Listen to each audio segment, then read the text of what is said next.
Hi students and parents. इंग्रजी ही तशी भाषा खूप सोपी आहे आणि हा जो मी व्हिडिओ बनवत आहे खास करून पाचवीच्या पुढे विद्यार्थी 5वी 6वी 7वी 8वी पर्यंतच्या विद्यार्थ्यांना हा उपयोगी आहे. कारण काही वेळेस काय होतं विद्यार्थ्यांना शब्द विचारला किंवा what is a word, what is a sentence जर आपण विचारलं तर काही सांगता येत नाही. त्याची डेफिनेशन नेमकी काय आहे ते आपल्याला सांगता येत नाही. व्हॉट इज अ सेंटेन्स त्याची डेफिनेशन माहित नसते. बरं, एवढंच नाही तर काही वेळेला स्पेलिंग आपण रॉंग लिहितो किंवा व्होकॅब्युलरी आपल्याला कमी पडते. मग याच्यासाठी आपण काय केलं पाहिजे? अगदी राईट फ्रॉम द बिगिनिंग अगदी तुम्हाला इंग्रजीमधील अक्षरं किती आहेत हे काय आता मी तुम्हाला सांगणार नाही, कारण तुम्ही नर्सरी पासून ते आतापर्यंत ह्या सगळ्या गोष्टी तुम्ही शिकलेला. आज मी काय करणार आहे तुम्हाला शब्द वर्ड कसा तयार होतो, what is a word, what is a sentence, ह्या आज दोन कन्सेप्ट मी तुम्हाला आज क्लिअर करणार आहे. शब्द म्हणजे काय, शब्द तयार कसा होतो आपल्याला माहित आहे. वर्ड नुसता वर्ड हा शब्द माहित, पण शब्द तयार कसा होतो. So word is made of letters. Take any word, take English. The word त्याच्यामध्ये इंग्लिश आहे, हा शब्द आहे इंग्लिश. ते प्रॉपर वे मांडणं फार गरजेचं आहे. इंग्लिश हा शब्द जरी असला त्याचं स्पेलिंग व्यवस्थित असलं पाहिजे. ENGLISH म्हणजे इंग्लिश हा शब्द झाला, परिपूर्ण शब्द झाला, परफेक्ट शब्द झाला.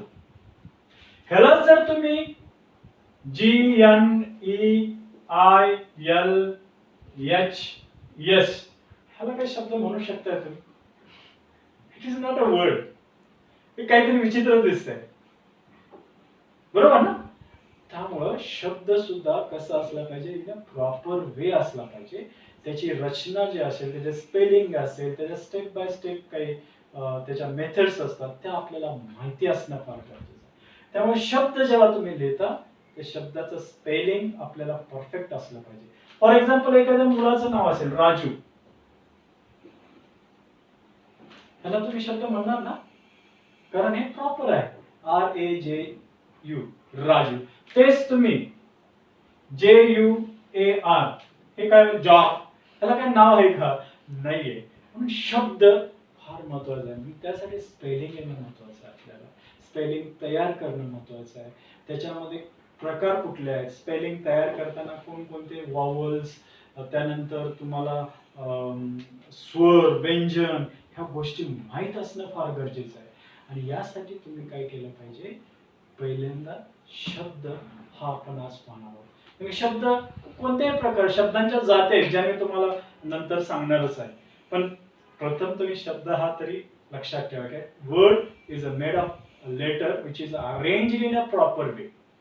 बघा, word is a made of letters, different letters आहेत. मग किती लेटर्स आहेत इंग्लिश मध्ये? 26, ज्याला आपण अल्फाबेट्स म्हणतो. पण ऍक्च्युअली ते not alphabets, it is a letters only. These are called letters only. So 26 letters are there.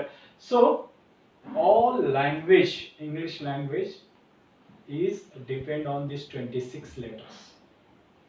आणि हे जर तुम्ही प्रॉपरली शिकला, त्याची अरेंजमेंट जर प्रॉपरली शिकला, तर कोणताही शब्द असू दे तुम्हाला ते लिहिता येऊ शकतात, वाचता येऊ शकतात. फक्त त्याला सिलेबस हा प्रकार आहे, मग तो 12 कडी आहे. अशा प्रकारचे जर तुम्ही त्याचं प्रॉपर, ज्याला बेसिक नॉलेज जर तुमच्याकडे असेल तरच तो तुम्हाला शब्द तयार करता येणार आहे. आणि मला वाटते तुम्ही आतापर्यंत ते शब्द तयार करायला शिकला असणार आहे. त्यामुळे शब्द हे फार महत्वाचे, त्याची व्याख्या आणि त्याची अरेंजमेंट हे आपण परफेक्ट तुम्ही लर्न केलं पाहिजे, समजून घेतलं पाहिजे. तर शब्द म्हणजे काय आलं तुम्हाला की arrangement of letters, proper arrangement of letters, that is called the word. Okay. दुसरा आज भाग बघणार आहे आपण sentence. What is a sentence? Sentence आपण पाहू.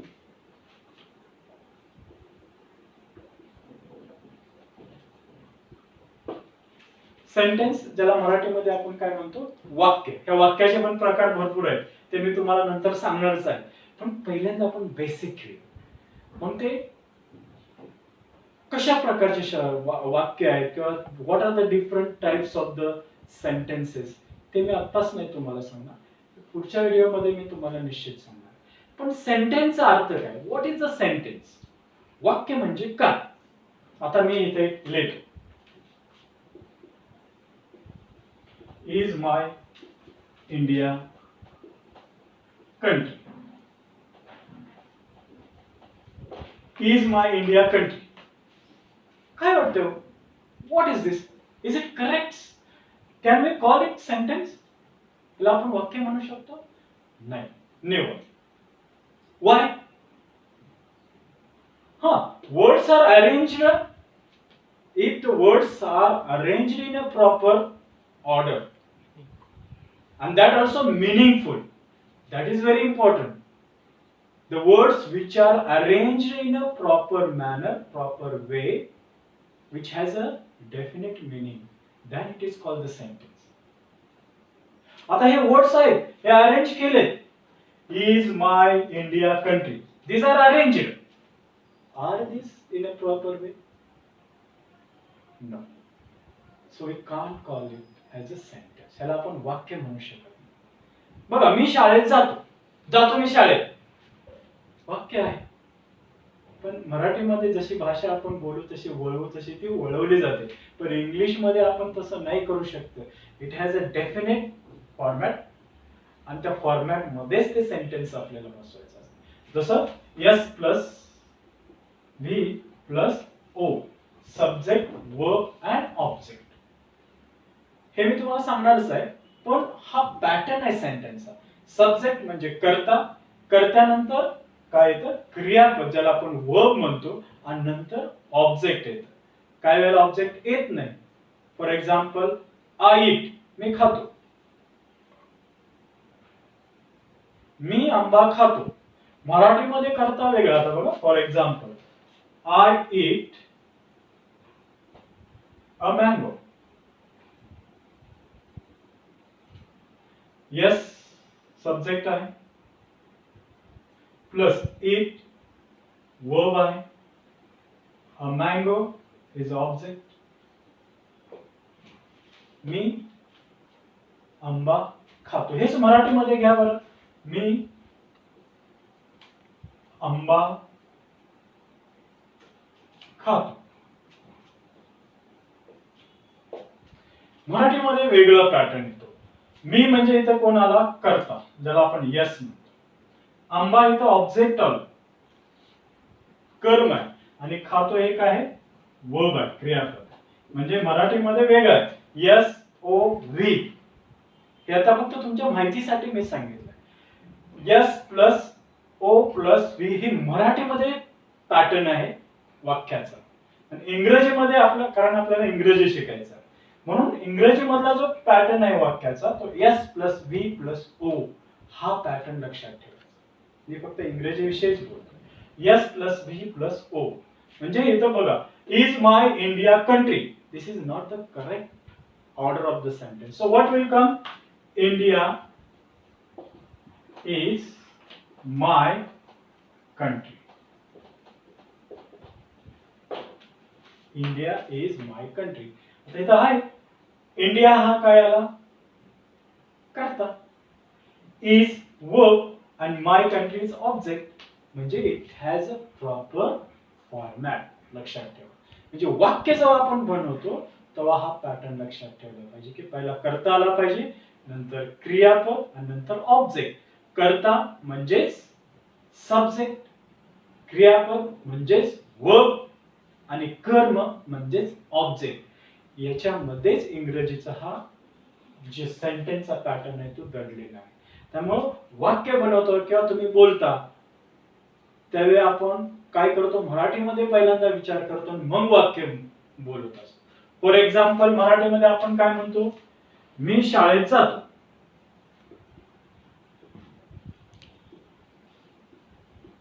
इंग्रजीमध्ये तुम्ही तेच ट्रान्सलेट करा. मीला काय, आय, शाळेला काय, स्कूल.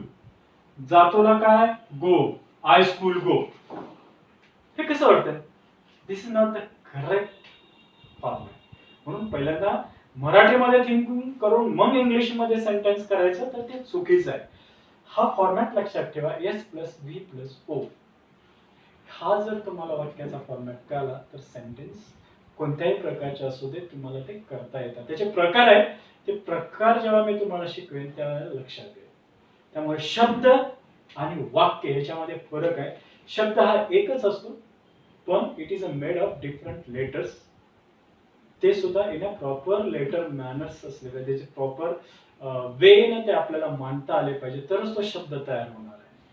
त्यानंतर वाक्य, ज्याला सेंटेन्स ज्याला आपण म्हणतो, sentence is a made of different words, a group of words. Only group असून चालणार नाही. It should have a proper order. It should have a proper order. आणि नुसती ऑर्डर असून चालणार नाही, तर त्याला प्रॉपर मिनिंग सुद्धा असलं पाहिजे, तरच त्याचा उपयोग आहे. नाहीतर काही उपयोग नाही. त्याने वाक्य कशी काही बोललो तर आपल्याला काय करणार नाहीये. त्यामुळं वाक्य जे आपण बोलतो, कारण वाक्य भारदस्त असतात. इंग्रजीमध्ये जी वाक्य जसे तुम्ही बोलाल ना, त्याच्यामध्ये इट डेव्हलप्स युअर पर्सनॅलिटी. वाक्यांवरती सुद्धा तुमचं व्यक्तिमत्व अवलंबून असतं.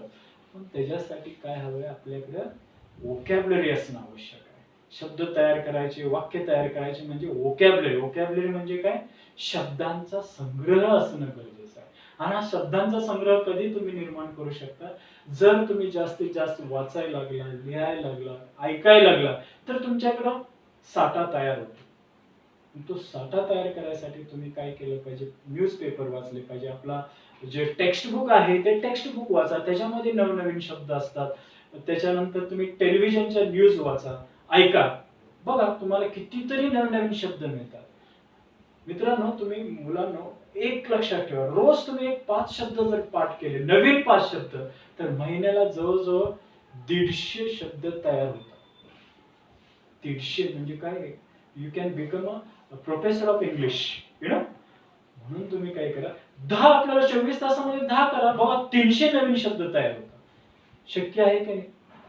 अशक्य असे काही नाही. Everything is possible. म्हणून तुम्ही काय करा, आजपासून रोज एक 10 शब्द. मी शब्द पाठ केल्याशिवाय मी झोपणार नाही किंवा जेवणार नाही, असं काहीतरी एक मनाची तयारी ठेवा आणि बघा तुमच्यामध्ये हा बदल घडू शकतो का. 10 शब्द जर आपण पाठ करू शकत नसो तर we are not fit for as a student. We are not fit for that. So remember, शब्द, रोज शब्द. मग ते कुठल्या तुमच्या लेसन मध्ये असतील, न्यूजपेपर मधले असतील, लेसन मध्ये केले तर तुम्हाला ते अत्यंत उपयोगी होणार आहे. म्हणजे तुम्हाला त्याचा परीक्षेच्या काळात पण उपयोग होईल किंवा उत्तरं लिहायला उपयोग होईल. म्हणून तुम्ही काय केले पाहिजे, रोज एक नवीन 10 शब्द एक वही घाला त्याच्यासाठी छानपैकी, आणि त्याच्यामध्ये तुम्ही ते शब्द लिहा आणि पाठ केल्यानंतर तुम्ही तुमच्या आई किंवा वडिलांना ते म्हणून दाखवा. बघा तेही खुश. म्हणजे ह्या ज्या लॉकडाऊनचा पिरियड आहे त्याच्यामध्ये कितीतरी तुम्हाला नवीन नवीन काही शिकता येऊ शकतं. आणि आपल्याला काय शिकायचं? इंग्रजी शिकायचं. आणि इंग्रजी ही आज जागतिक लेवलची भाषा आहे, हे लक्षात ठेवा. आणि ह्या जर आपल्याला या जगामध्ये चांगल्या पद्धतीनं जगायचं असेल तर ह्या भाषेशिवाय पर्याय नाही. आपली भाषा मराठी आहे, त्याचा अभिमान हा असलाच पाहिजे. नो डाऊट आपली भाषा आपण कुठेही जगात गेलो तरी बोलू शकतो. पण तुम्ही जेव्हा जगात इथं कुठं गेला तर तिथली भाषा, समजा चायनाला गेला तर आपल्याला चायनीज येणार नाही त्यासाठी, किंवा तुम्ही तिथं मराठी बोलू शकणार नाही चायनामध्ये किंवा इंग्लंडमध्ये, अमेरिकेमध्ये. You have to speak in English because it is an international language. तर आजपासून तुम्ही एक निश्चय करा, मेक अप युअर माइंड, की मी रोज 10 शब्द पाठ करेन. आणि ते कसे पाठ करायचे ते पण मी तुम्हाला टेक्निक देणार आहे पुढच्या व्हिडिओमध्ये. त्याच्यानंतर मी शब्दांच्या जाती, पार्ट्स ऑफ स्पीच आणि सेंटेन्सेस अँड इट्स काइंड्स, त्यांचे प्रकार, हे मी पुढच्या छोटे छोटेच आपण शिकणार आहोत. हा स्वतः आता मी इंट्रोडक्टरी हा व्हिडिओ बनवलेला आहे, त्यामुळे तुम्ही लक्षात घ्या. पुढचा व्हिडिओ डिटेलमध्ये असेल. पहिल्यांदा पार्ट्स ऑफ स्पीच आपण पाहणार आहोत. शब्दांच्या जाती काय आहेत, शब्दांच्या जाती कळाले की मग वाक्य कसे आहेत, त्याचे प्रकार काय आहेत ते आपण पाहणार आहोत. I hope you will do all this. All the best. Thank you. नमस्कार.